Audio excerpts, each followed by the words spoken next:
ബൽറാം നിങ്ങൾ കൂടി ചെയ്യുന്നുണ്ട്. ബൽറാം, ഞാൻ മനസ്സിലാക്കുന്നത് ഉത്തരകാശിയിൽ നിന്നും ഗംഗോത്രി വരെ ഒരു 100 കിലോമീറ്ററെങ്കിലും ഉണ്ട്. അപ്പോൾ ഈ ഉണ്ടായ ദാരുണ സംഭവത്തിൻ്റെ സമയത്തൊന്നും അവർ എന്തായാലും ആ മേഖലയിൽ ഉണ്ടാകാൻ വഴിയില്ല. കുറേയധികം 8:30 രാവിലെ ഇറങ്ങിയെന്നാണല്ലോ പറയുന്നത്. അപ്പോൾ അവിടുത്തെ മലയാളികളോ ഏതെങ്കിലും തരത്തിൽ ഇവരുടെ ഏതെങ്കിലും ഒരു കോൺടാക്ട് കിട്ടാൻ എന്തെങ്കിലും വകുപ്പ് നമുക്കുണ്ടോ ബൽറാം?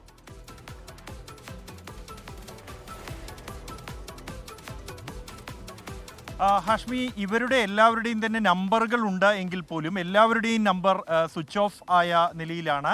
അത്തരത്തിൽ പ്രതികരണം ലഭിക്കുന്നില്ല. അതുകൊണ്ട് തന്നെ ഇവരെ കണ്ടെത്തുന്നതിനുള്ള ശ്രമങ്ങൾ ഊർജിതമായി തന്നെ പുരോഗമിക്കുകയാണ്. രാവിലെയാണ് ഇവർ ഇറങ്ങിയത് എന്നാണ് നമുക്ക് ലഭ്യമാകുന്ന വിവരം. എന്നാൽ കൂടുതൽ വിവരങ്ങൾ ഇവരെക്കുറിച്ച് ഇതുവരെയും ലഭിച്ചിട്ടില്ല. ഇവർ എവിടെയാണ് താമസിച്ചിരുന്നത്, അല്ലെങ്കിൽ എവിടെയായിരുന്നു ഈ അപകടം നടക്കുമ്പോൾ ഉണ്ടായിരുന്നത് എന്നതുമായി ബന്ധപ്പെട്ടുള്ള കൂടുതൽ വിവരങ്ങളും ലഭ്യമായിട്ടില്ല. എന്തായാലും ഇക്കാര്യങ്ങൾ അധികൃതരെ ഉൾപ്പെടെ അറിയിച്ചിട്ടുണ്ട്. ഇവർക്ക് വേണ്ടിയുള്ള അന്വേഷണവും പുരോഗമിച്ചുകൊണ്ടിരിക്കുന്നു എന്നുള്ളതാണ് നമുക്ക് ലഭ്യമാകുന്ന വിവരം.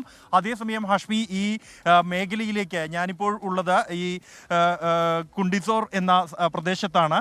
ഇവിടെ ദേശീയപാത 34, ഈ ദേശീയപാത ഈ ഒറ്റ റോഡ് മാത്രമാണ് ഉത്തരകാശിയിലേക്ക് ഈ അപകടം നടന്ന പ്രദേശത്തേക്കുള്ളത്. എന്നാൽ ഈ നമുക്ക് ദൃശ്യങ്ങളിൽ കാണാം, ഇവിടെ മണ്ണിടിച്ചിലുണ്ടായിരിക്കുന്നു. അതിരൂക്ഷമായ മണ്ണിടിച്ചിലാണ് ഉണ്ടായിരിക്കുന്നത്. ഇന്നലെ രാത്രിയും ഇന്ന് പുലർച്ചെയും മണ്ണിടിച്ചിൽ നടന്നുകൊണ്ടിരിക്കുകയാണ്. ഇപ്പോൾ ഈ JCB ഉപയോഗിച്ച് റോഡ് തുറക്കുന്നതിനുള്ള ശ്രമങ്ങളാണ് പുരോഗമിച്ചുകൊണ്ടിരിക്കുന്നത്. അതേസമയം നമുക്ക് കാണാം, ഇപ്പോഴും മുകളിൽ നിന്നും കല്ലുകളും മറ്റും വീണുകൊണ്ടേയിരിക്കുന്നു. പലയിടങ്ങളിലും ഈ അവസ്ഥ തന്നെയാണ് ഉള്ളത്. ഞാനിപ്പോൾ നിൽക്കുന്ന ഈ പ്രദേശത്ത് നിന്നും അടുത്ത 3 കിലോമീറ്ററിനകം ഇത്തരത്തിൽ 4 ഇടങ്ങളിൽ ഇത്തരത്തിൽ മണ്ണിടിച്ചിൽ ഉണ്ടായിട്ടുണ്ട്. വലിയ മണ്ണിടിച്ചിൽ തന്നെയാണ് ഉണ്ടായിരിക്കുന്നത് ഈ പ്രദേശത്ത്. രാത്രി ആയതുകൊണ്ട് തന്നെ വാഹനങ്ങളും മറ്റും ഉണ്ടായിരുന്നില്ല എന്നതുകൊണ്ടാണ് വലിയ അപകടം ഒഴിവായിരിക്കുന്നത്. അതേസമയം ഈ അപകടം നടന്ന പ്രദേശത്തേക്ക് പോകാനുള്ള പാലം തകർന്നു പോയിട്ടുണ്ട്. അതുകൊണ്ട് തന്നെ റോഡ് ഗതാഗതം തടസ്സപ്പെട്ട നിലയിലാണ്. അല്ലെങ്കിൽ റോഡുമായിട്ടുള്ള കണക്ടിവിറ്റി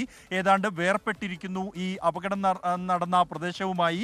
അത് രക്ഷാപ്രവർത്തനത്തെ അതിഗുരുതരമായി തന്നെ ബാധിച്ചിട്ടുണ്ട്. നിലവിലിപ്പോൾ 136 അംഗ രക്ഷാപ്രവർത്തകരുടെ സംഘം പ്രദേശത്ത് മാത്രമല്ല നമ്മൾ ഈ പറയുന്ന ഉത്തരകാശി ടു ഗംഗോത്രി ആ വഴിയിലൊക്കെ മണ്ണിടിച്ചിലും ഒക്കെ ഉണ്ടാവുന്നുണ്ട്. അവിടുത്തെ ഗതാഗതമൊക്കെ ആകെ താറുമാറായി കിടക്കുകയാവണം. അങ്ങോട്ടേക്കൊക്കെ എത്തുന്നുണ്ട് രക്ഷാദൗത്യ സംഘം.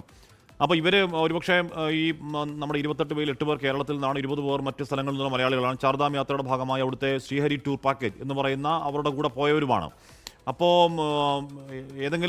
എവിടെയെങ്കിലും ഇപ്പോൾ എല്ലാവരുടെയും ഫോൺ സ്വിച്ച് ഓഫ് ആണെന്ന് പറയുന്നത് ഒരുപക്ഷെ ഇത്ര സമയമായിട്ടുണ്ടാവണം, ഫോൺ ഓഫ് ആയിട്ടുണ്ടാവണം, ഫോൺ ചാർജ് ചെയ്യാനുള്ള സംവിധാനങ്ങൾ അവരുടെ കയ്യിൽ ഉണ്ടാവില്ല. ഇനി ഫോൺ ഉണ്ടെങ്കിൽ തന്നെ അങ്ങോട്ട് റീച്ച് ചെയ്യാൻ കഴിയാത്ത പ്രശ്നങ്ങളൊക്കെ ഉണ്ടാവുമല്ലോ, ടവറുകളൊക്കെ പോയിട്ടുണ്ടാവുമല്ലോ. അപ്പോൾ ബൽറാം, ഇവരെ ഏത് രീതിയിൽ കണ്ടെത്താൻ കഴിയുമെന്നാണ് നമുക്ക് അവിടെ നിൽക്കുമ്പോൾ കിട്ടുന്ന പ്രതീക്ഷ ബൽറാം?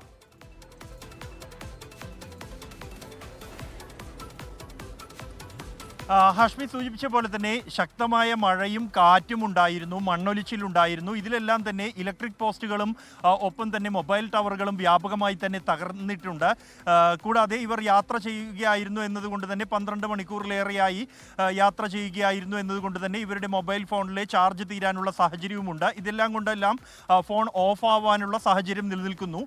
എന്നാൽ പലയിടത്തു നിന്നും ഇത്തരത്തിൽ കാണാതായ ആളുകൾ, അല്ലെങ്കിൽ ഇത്തരത്തിൽ ഫോണിൽ വിളിച്ചാൽ ലഭിക്കാത്ത ആളുകളെ സംബന്ധിച്ചുള്ള കാര്യങ്ങൾ, വിവരങ്ങൾ ലോകത്തെവിടെയായാലും ഏത് സമയത്തും 24 വാർത്തകളും ഓഗ്മെന്റഡ് റിയാലിറ്റി പാക്കേജുകളും എക്സ്പ്ലെയിനറുകളും വിശദമായി കാണാൻ ഞങ്ങളുടെ YouTube ചാനൽ നിങ്ങൾക്ക് സബ്സ്ക്രൈബ് ചെയ്യാം.